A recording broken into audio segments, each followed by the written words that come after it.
Industrial plants need steam for heating and other processes. Boilers are commonly used to provide this steam.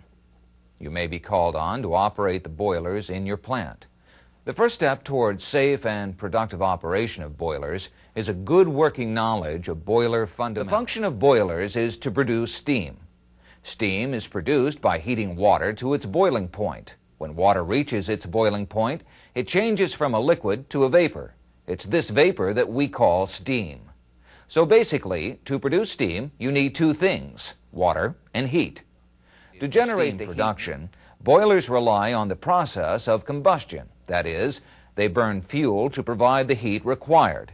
In simple terms, there are four requirements for combustion, which we'll illustrate on a combustion triangle. One requirement is fuel. Most boilers burn oil, natural gas, or coal. The second requirement is air. More specifically, air contains the oxygen needed for combustion. The third requirement is heat. Heat is required to raise the temperature of the fuel-air mixture to a point where a chemical reaction or ignition takes place. The chemical reaction is the fourth requirement.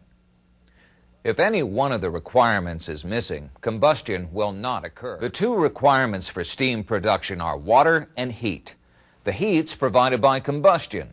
Boilers are designed to allow the requirements for steam production and combustion to come together. Let's see how by looking at a boiler's basic operating principles. We'll assemble a simplified boiler. This is a container or shell. With water in it, the water takes care of one of the requirements for steam. We'll also add a pipe to provide a continuous supply of fuel to the combustion area. That is, the area beneath the shell.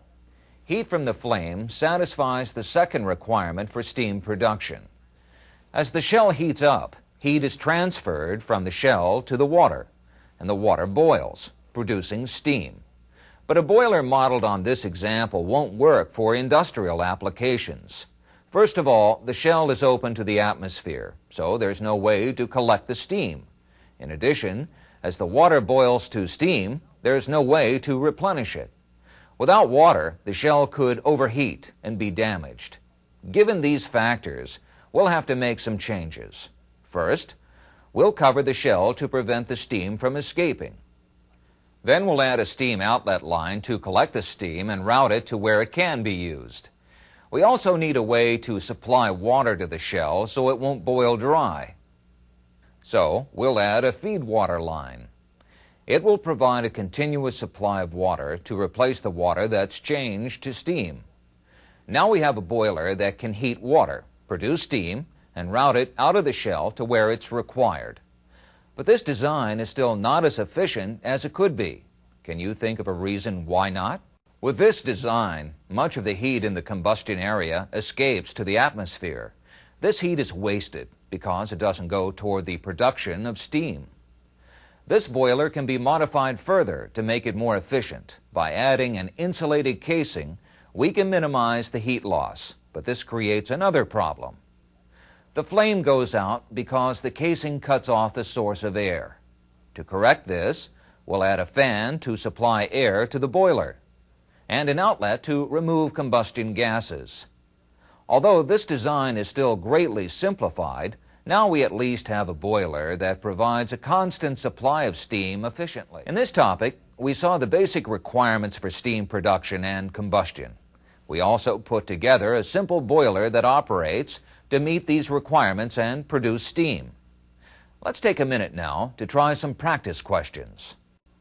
Heat transfer is a natural process that occurs anytime there's a difference in temperature.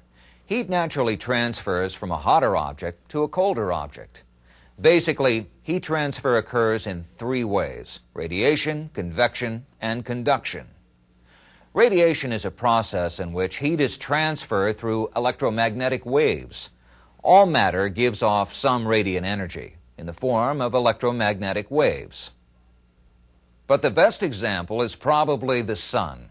It gives off vast amounts of radiant energy. As the sun's radiant energy travels through space, some of the electromagnetic waves contact the Earth. Some of these waves are reflected back into space, but others are absorbed by the Earth. Only the waves that travel in a direct line of sight between the Earth and the Sun come into contact with the Earth. The energy contained in the waves is absorbed by the Earth as heat that warms the Earth. The amount of heat transferred depends on the number of electromagnetic waves absorbed. A second type of heat transfer is convection. Convection is the transfer of heat within a fluid, that is, a liquid or a gas. It's caused by a mixing action within the fluid. To demonstrate convection, we filled a beaker with water and set it on a hot plate. We'll also add some dye to show the mixing action. As the bottom of the beaker heats up, the temperature of the water closest to the bottom increases. As the temperature increases, the water becomes lighter or less dense, so it flows upward. The warmer water mixes with the cooler water near the top of the beaker, and heat transfer occurs. This type of heat transfer is known as free or natural convection because the movement of the fluid occurs naturally. Convection heat transfer that's produced mechanically is called forced convection. Many buildings have forced convection heating systems. These systems use fans to force warm air into rooms. The warm air then mixes with the cooler air in the room, and convection heat transfer occurs. A third type of heat transfer is conduction. Conduction is the transfer of heat through a solid object or between two objects as a result of physical contact. For example, if we heat the middle of a steel rod, the end will heat up as well. The heat transfer from one end of the rod to the other is due to conduction. We've now seen the principles behind radiation, convection, and conduction. The three main types of heat transfer are radiation, convection, and conduction. Each of these types is involved in transferring heat from the burning fuel to the water in a boiler. To see how, we'll use this example. This type of boiler is called a water tube boiler, but the heat transfer principles at work apply to just about all boilers. The boiler has a series of tubes and two drums which distribute water to the tubes. The tubes form a wall around the combustion area. This is the area where heat is generated. When fuel burns in a boiler, radiant energy in the form of electromagnetic waves is produced. These waves travel through the combustion area. The waves in a direct line of sight with the tubes make contact with the outer tube surfaces, and the tubes absorb heat. This is radiant heat transfer. The burning fuel also produces combustion gases. As these hot gases pass through the boiler, they transfer heat to the tubes as well. This is convection heat transfer. As the outer surfaces of the tubes absorb heat, conduction heat transfer occurs. Heat is transferred from the outer surface to the cooler inner surface. Then heat is transferred from the inner surface to the water flowing through the tube. Convection heat transfer also occurs as the warmer water mixes with cooler water. When enough heat has been transferred to raise the water temperature to the boiling point, steam is produced. When a boiler is working properly, the heat produced by the burning fuel will be readily transferred to the water in the tubes. However, there are problems that can interfere with heat transfer.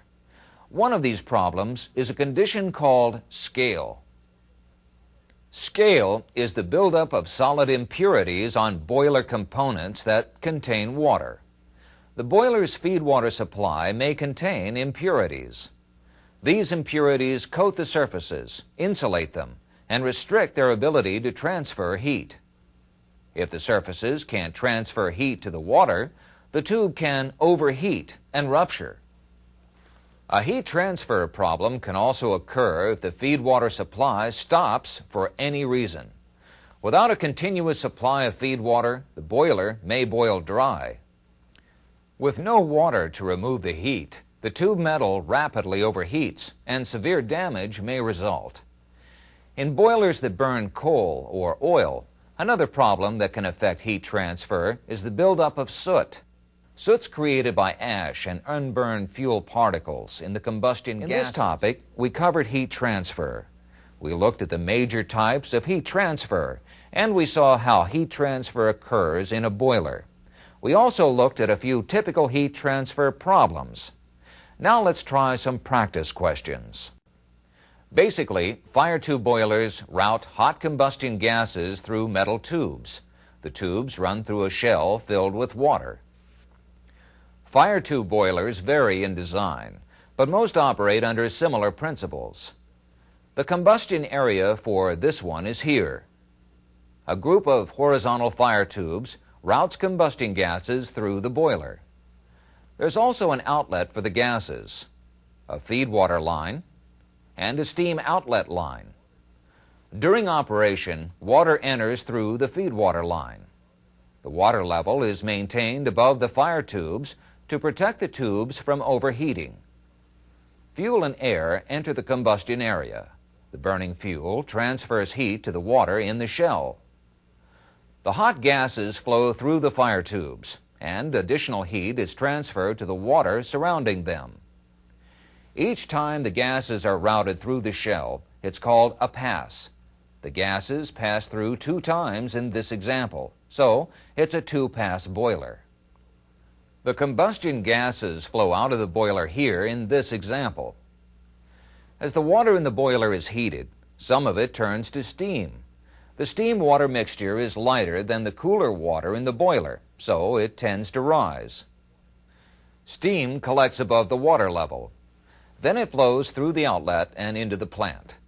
The feed water, which is cooler and heavier than the steam-water mixture, flows to the bottom of the boiler. It's heated in the combustion area, and the cycle continues. Generally speaking, water tube boilers use tubes to route water and steam through the boiler. The combustion gases flow past the outside surfaces of the tubes. Let's examine this principle in more detail. Water tube boilers may vary in design, but most of them operate in basically the same way. This particular boiler consists of a series of water tubes and 2 drums. The drums distribute water to the tubes. The water tubes connect the drums and form a wall around the combustion area of the boiler. This is where heat is generated. Water is fed into the upper drum through a feed water inlet line. The water tubes and the lower drum are completely filled with water. The upper drum is only filled to a certain level. This provides space for steam to collect, so the upper drum is often called the steam drum. As fuel is burned in the combustion area, heat is transferred to the adjacent water tubes. The combustion gases then flow out of the boiler. Water circulates from the upper drum through the water tubes and into the lower drum. The lower drum is often referred to as the mud drum. From the lower drum, the water is distributed to the water tubes surrounding the combustion area. As the water in the tubes is heated, a steam-water mixture is produced. The steam-water mixture enters the upper drum. The steam is separated from the water and routed through the steam outlet. And in this topic, we looked at the 2 main types of boilers, fire tube boilers and water tube boilers. We saw basically how they're designed and how they operate. At this point, let's try some practice questions on fire tube and water tube boilers.